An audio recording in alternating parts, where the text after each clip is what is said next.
In 3 days from now, the war in Ukraine will complete 1 year. But before the war's anniversary, another contest has begun, and this one is about dictating the narrative. It is about telling the world who is winning. Yesterday, Joe Biden visited Kyiv to make a point. The US president said Putin's war plans are quote-unquote plain wrong. Today, it was Putin's turn to respond. The Russian president spoke for a full 105 minutes.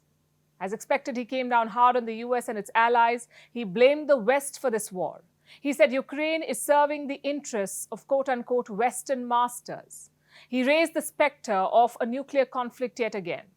Putin declared that the sanctions against Moscow have failed and that Russia remains as strong as ever. Ultimately, he vowed to press on with the war.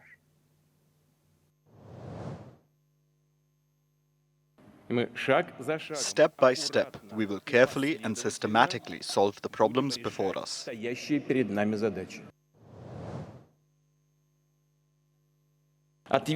The responsibility for fueling the Ukraine conflict, for its escalation, for the number of victims lies completely with Western elites and, of course, with the current Kyiv regime.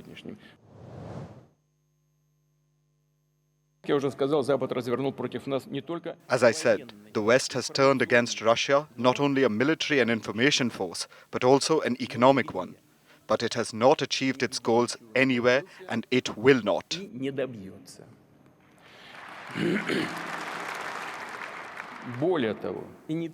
Moreover, those who initiated the sanctions against Russia have punished themselves.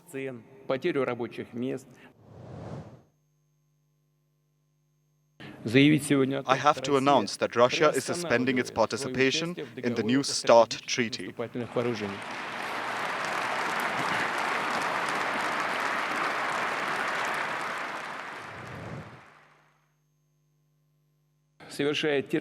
Those who embark on the path of direct betrayal, who carry out terrorist attacks and other sorts of crimes directed against the security of our society, must be held accountable under the law. Putin's speech was an attempt to project strength. The Russian president is sending a message that despite the onslaught of sanctions, the Russian economy is resilient. And the numbers have a story to tell.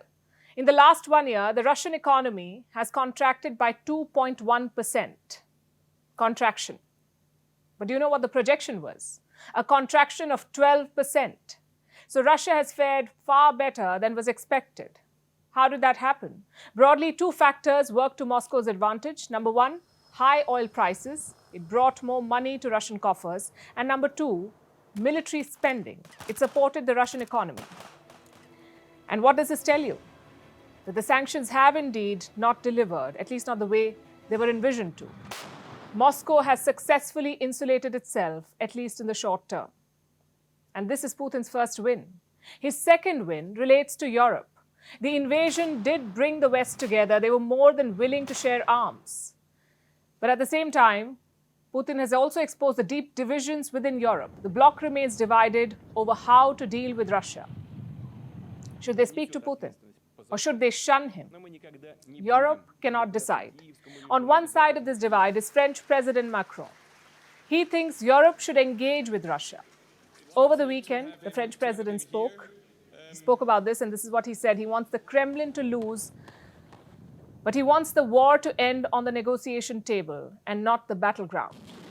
In fact, we have a machine translation of what Macron said, that the comment. We have a translation of that, and I'm quoting, "I want Russia to be defeated in Ukraine, and I want Ukraine to be able to defend its position. But I'm convinced that in the end, it will not be concluded militarily. I don't think, like some, that Russia should be totally defeated, attacked on its soil." This is what Macron said. Zelensky, of course, was not thrilled to hear that. He issued a public rebuke to the French president. Zelensky said Macron is wasting his time with Putin. And the idea of a dialogue is quote-unquote useless. Safe to say, if peace talks are proposed, Ukraine will be hard to get on board. And that's just one of Europe's problems. The second one is China. China may enter the war. We told you about this yesterday. The US says China could arm Russia, and the US has warned China against doing this. Now, Brussels too has expressed concern. The EU's Foreign Affairs Chief, Josep Borrell, spoke out. He says supplying arms to Russia is a red line and China should not cross it. The US ambassador to the United Nations said the same. He said China should not cross the red line. And what is China's response? Well, Beijing has rubbished these demands by the West. It says the US, which itself is pumping arms into the war, is not qualified to speak on the matter.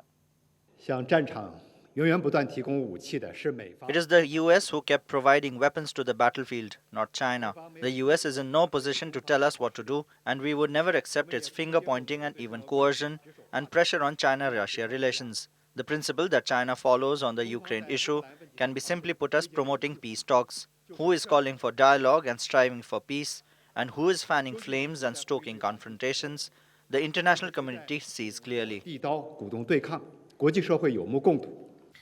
Good response, but it doesn't answer the big question.